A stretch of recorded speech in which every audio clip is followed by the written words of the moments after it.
I've got big news. After almost a year and a half of taking photos, planning, sequencing images, and making multiple drafts, my first public photography zine, The Sinking Sun, is finally done.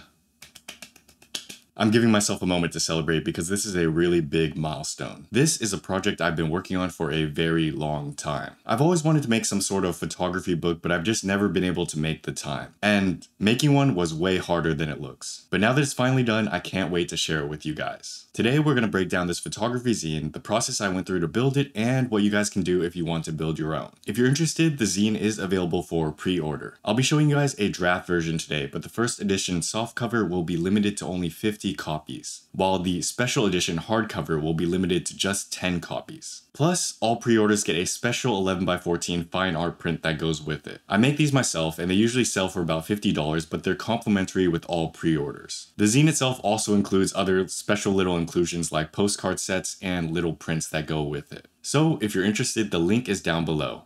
Let's get started. Collecting images.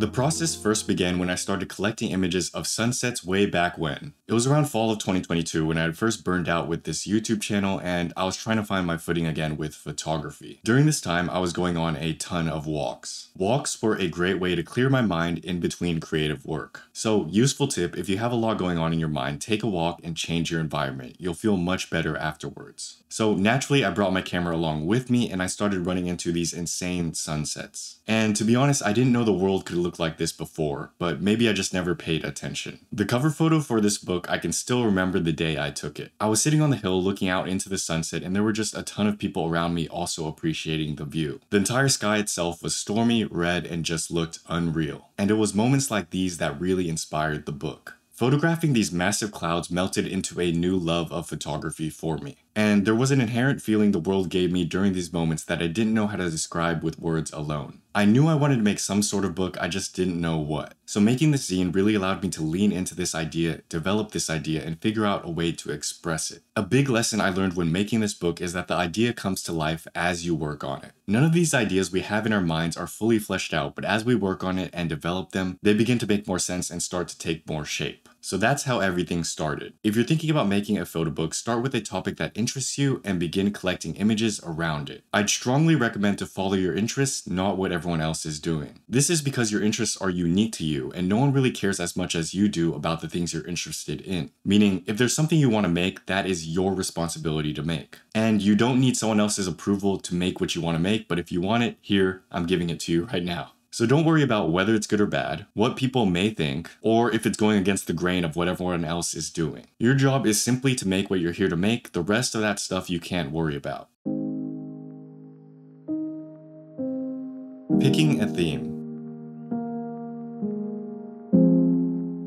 With this book, I knew I couldn't just throw a bunch of nice images together and call it a day. That might make it look good, but I wanted to go a bit deeper and have a little bit more impact with what I created. Plus, I had already done a bunch of that stuff before. So this meant picking and developing a theme that not only I connected with, but other people could relate to as well. I asked myself questions like, what is the sinking sun? What do sunsets mean? Why does this matter for them? What am I trying to express or make them feel? What do I want them to get out of this? How can this change their lives? Those questions and so many more. Many artists construct something to describe what they're feeling and then stop there. But they aren't really thinking about the audience and what other people are seeing as they flip through the pages. So I wanted to build this book with your guys' viewpoint in mind. To not only create something that I wanted to express, but something that other people could understand as well. That was the big shift for me. If people don't get your art, it's because you haven't communicated it well enough. That's the sole job of the artist. You can be as subtle or as direct as you want, but you have to craft your work in such a way that other people can actually understand. The more better and masterful you are able to communicate this, the better your art. You'll see this when you read it, but I chose a very direct approach with the theme this time around, and I'll try and experiment with other stuff later. So what is the theme of The Sinking Sun? I'll do a brief overview. The Sinking Sun is not just about sunsets. It's about what sunsets represent and the feelings we get when we see a sunset. Because this is a feeling we can all understand but can't quite put into words. We've all had those moments when we're looking out into a sunset, maybe with friends or family, and just thinking about life. Everyone Everywhere, not just you and me, are gathered together and looking at the same thing. We're watching the same thing and we're getting the same feelings. We are all different people, we have different bodies, have different experiences, have different lives, and yet by looking at the same thing,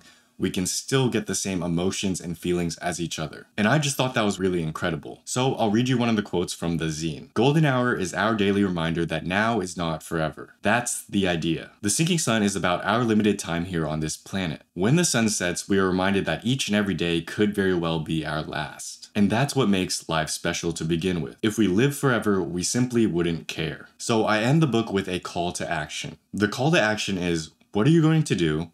Who are you going to do it with, and when are you going to do it? When the sun finally sets, are you happy with how things end? Sunsets are just a metaphor for our lives. We think we have time, but we really don't, and we also waste a lot of it. Some people waste their entire lives simply by living a life they don't want. Meaning, if you're not spending your most finite resource, time, doing something you enjoy, doing something you love, what are you doing? Because whether you realize it or not, the clock is ticking, and the sun is sinking.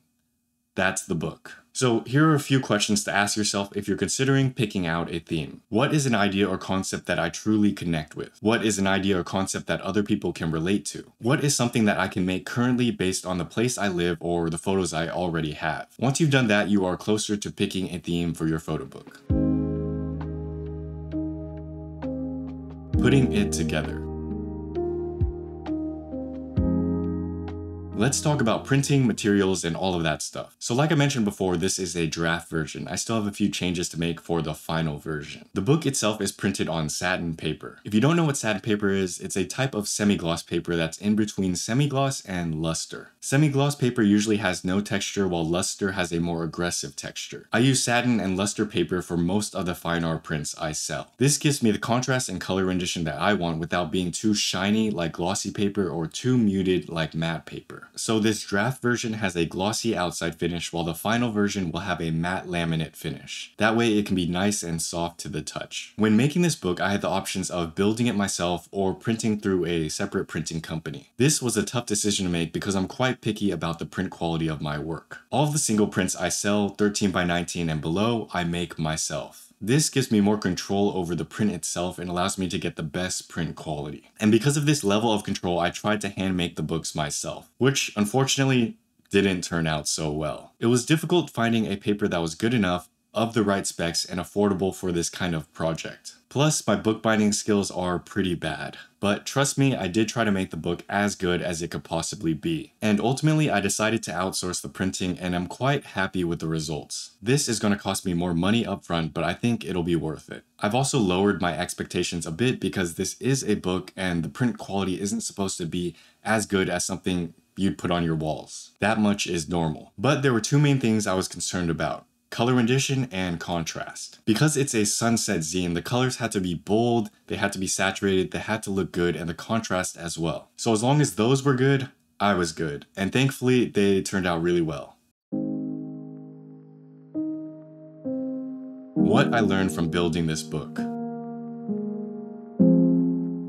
Building the zine took a long time. Collecting images itself took about a year. The building process took about 5 months. And this was a gradual process of building and rebuilding and trying a bunch of different draft versions and all that stuff. There was a lot of frustration. And there were many times that I thought of just scrapping this whole idea to begin with. Because when building this photography zine, I had many doubts. Stuff like, no one's gonna care, it's just a bunch of dumb pictures, there are way better photographers out there, it's not going to be good, you're not good enough to make what you want yet. All of those things were running through my head and more. And I know that deep down it was just my dumb, insecure self talking. But still, those were a lot of big obstacles I had to overcome in the process of building this book. So I kept at it and somehow just made it work. And it was only after sticking through the process and building this book that I realized that the true benefit of building this book wasn't the book itself. The big lesson I learned from building this book was that we learn and grow by making the projects we want to make. So building the book satisfied my artist self, but the true benefit was overcoming all these barriers and obstacles in the process. By making something that challenged me, I became a better creator. And this isn't to overinflate the project because it's just a book, but that's what it felt like to me. Creating a more serious project challenged me, but it also leveled me up. And this growth that I've learned by making this project will allow me to challenge and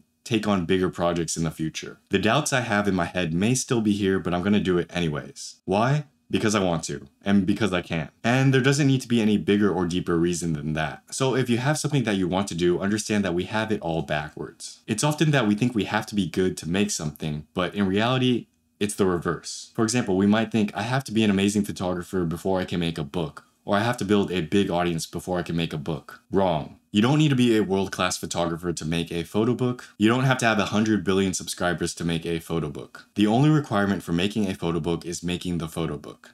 That's it. Doing the work is the only permission you need. And all those other things is just our minds telling ourselves we can't because we don't think we can. You probably don't feel ready to make the thing, but you'll probably never feel ready to make the thing. Make it anyways. And if you make the project anyways, you'll be better and get better as a result. So if there's anything you want to do, make, or create, tell yourself, the purpose of this project is to make me better. That's the envelope we have to push every day in creativity. Every day we are teetering on the edge of our own limits. If we're not doing that, we're not growing. It may be something that's uncomfortable for you, but it's necessary. So in conclusion, if you're looking to build anything, do it even if you don't feel ready. I hope this bit of advice could help. If it did, please share it with a friend who might also find it useful. And don't forget to pre-order your copy of The Sinking Sun before it's all gone. Thanks so much for watching. Have a great day. Peace.